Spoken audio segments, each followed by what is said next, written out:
Hello everyone, life in frames by পৌলুমির চ্যানেলে তোমাদের সবাইকে স্বাগত জানাই।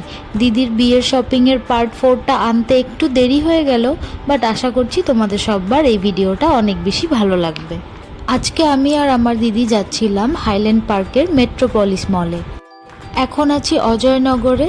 আমি যেখানে রয়েছি মানে আমার ইনলসদের বাড়ি থেকে এই হাইল্যান্ড পার্কটা খুব একটা বেশি দূর নয়। চলে এসেছি শ্রীনিকেতন শোরুমে।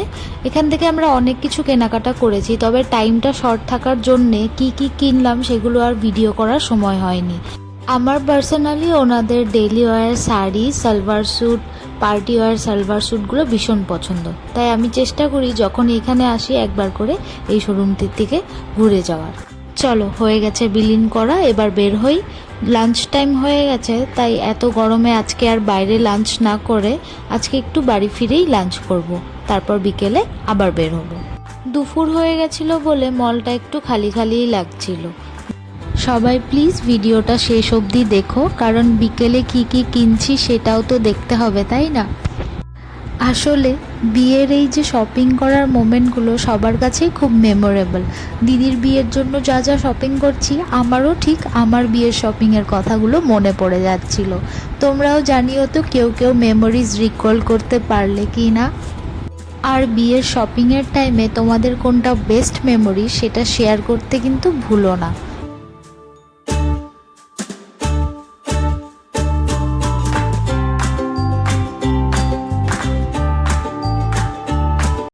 চলে এসেছি বাইরে, ক্যাবটাও বুক করে নিয়েছি। ক্যাবটা আসতে এখন আর যতটুকু সময়, ব্যাস তারপর সোজা বাড়ি। খেয়ে দিয়ে একটু রেস্ট করে রোদটা নামলেই আবার বেরোনোর প্ল্যান আছে। আজকের মধ্যেই শপিংটা শেষ করতে চাচ্ছি। চলো, চলে এসেছে গাড়ি, এবার বাড়ি ফেরা যাক।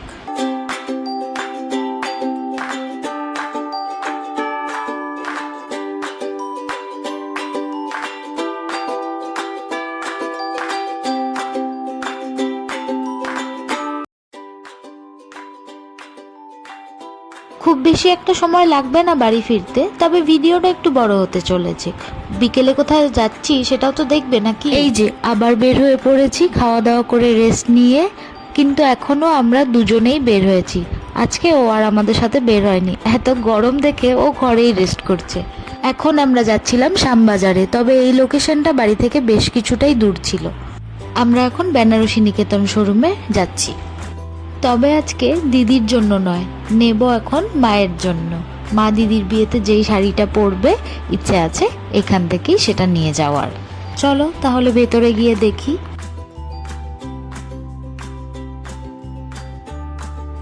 মায়ের জন্য শাড়ি দেখতে দেখতে আমারও একটা পছন্দ হয়ে গেছিল, তাই নিজের জন্যও একটা উঠিয়ে নিলাম। দিদির বিয়ে বলে কথা, একটা ছেড়ে দুটো তো নেওয়াই যায়। হয়ে গেছে শাড়ি কেনা, এবার যাব বিয়ের মুকুটটা কিনতে। বেশ সন্ধে হয়ে গেছে, তবে আজকে এত দূর এসে আবার যদি আরেকদিন আসতে হয় মুকুটের জন্য, তাই ভাবলাম একটু রাত হলেও আজকেই কাজটা সেরে যায়। তবে এখানে একটা কি কাণ্ড হয়েছিল জানো? যাবো আমরা শোভাবাজার, দিদি মেট্রোর টিকিট কেটে নিল কালীঘাটের। আমি বলতেই টিকিটটা কাটা হয়ে গেছে, তাই সেই টিকিটটা এক্সচেঞ্জ করে আবার নতুন টিকিট নিয়ে যেতে একটু দেরি হলো। চলে এসেছি শোভাবাজারে। স্টেশন থেকে বেরিয়ে এখন একটু হাঁটতে হবে। আমরা যাচ্ছি শোলাঘর বলে যে মুকুটের দোকানটি রয়েছে সেখানে। ওনাদের আরও 2-3টে আউটলেট রয়েছে, তবে যেহেতু আমরা শোভাবাজারেরটার কাছাকাছি ছিলাম সেই জন্য এই শোরুমটাতেই আসলাম। আমি এই শপটার নাম প্রথমে অনলাইনেই দেখেছিলাম আমার বিয়ের সময়। তখন দিদিকে বারবার বলেছিলাম যে আমার মুকুটটা এখান থেকেই লাগবে, কারণ ওনাদের কালেকশনসগুলো আমার খুব পছন্দ হয়েছিল। সেই সময় দিদি কলকাতায় ছিল, তাই জন্য ওই নিজে খুঁজে এই শোরুমটির থেকে আমার বিয়ের মুকুটটা নিয়ে গেছিলো।